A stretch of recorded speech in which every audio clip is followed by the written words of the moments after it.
This is Torbeck Ashrock III, and welcome back to my Out of the Abyss adventure. This is Session 8. We have been traveling to Gragglestock, and we woke up this morning, and we were told that we are 2 to 3 days away from reaching Gragglestock. Mincat began the day teaching Ixolydian Common. I continued teaching Shushar piloting land vehicle. However, we discovered that Manil was no longer with us. It appears she was not who she claimed to be. I'm very confused, but I believe she went back from where she came from.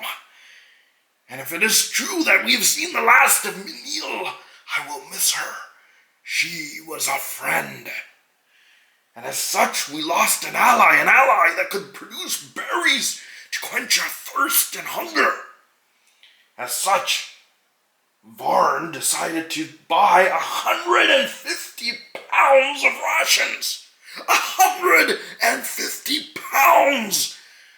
Is he out of his mind?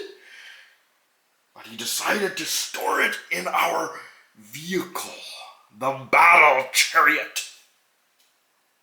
We traveled through the cave into a purple worm graveyard, and we debated on what to do next. I was of the opinion that we should go back and find an alternative route to Gragglestock, as I was worried that this worm pit or this purple worm graveyard might produce some obstacles that our battle chariot that we had worked so hard on might not be able to make it through. Alas, I was overruled by my companions, and they had decided to move on. As we traveled, Mincat came across a bird cage, I believe of one of the worms, and he ate the meat. But he suffered damage. I think he got poisoned, and I used my healing on him.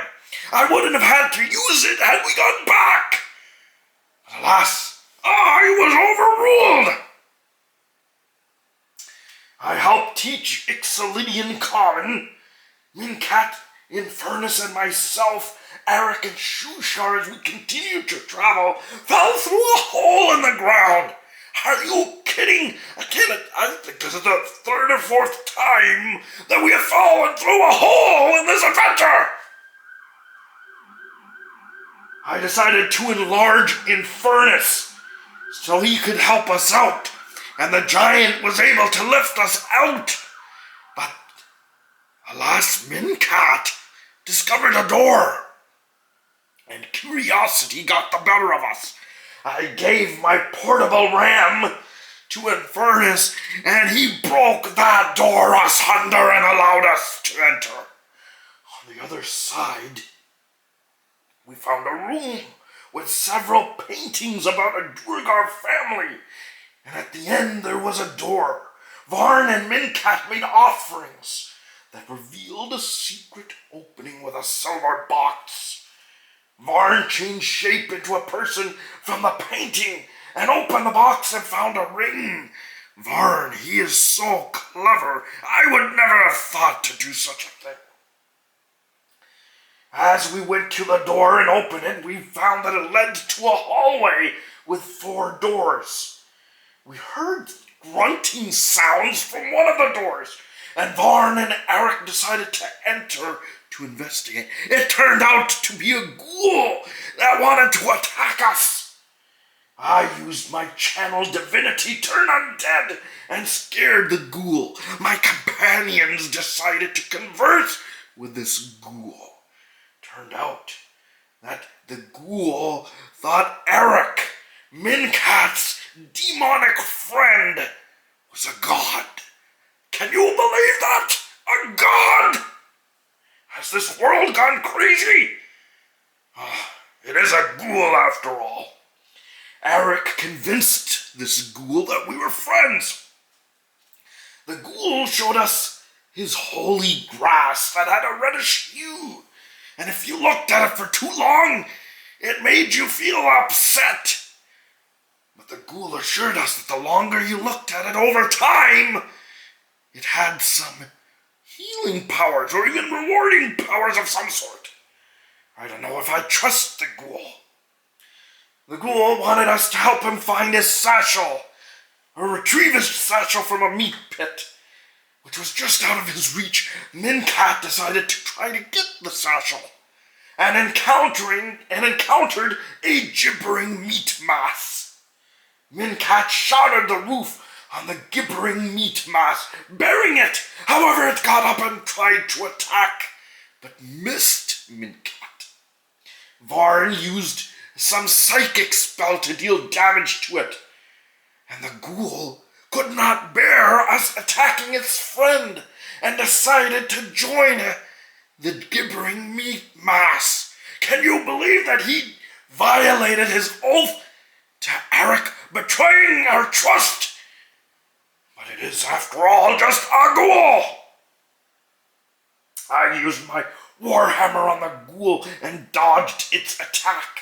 Mincat severed a limb from the gibbering meat mass that had the satchel and defeated it as it tried to run away. The ghoul shrieked at this and did nothing, which allowed Varn to put the ghoul down. Serves it right for betraying our trust. The satchel contained a helm of comprehend language. We gave it to Varn, so Varn can change shape, you see, and maybe in times wearing that helm, he can gain the upper hand, and if we encounter enemies, he can disguise himself as one of those enemies, and with the helm will allow him to understand what they are saying, and maybe I think he's able to commune with us psychically, and he can inform us what they have said. And the grass, this holy grass, appeared to be growing.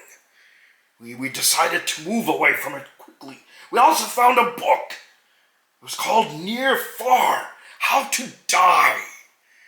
With my recent confusion regarding my present existence, whether I am alive, in a dream, or dead, and not having the companionship of Menil and her wisdom to discuss my dilemma, I decided to take this book.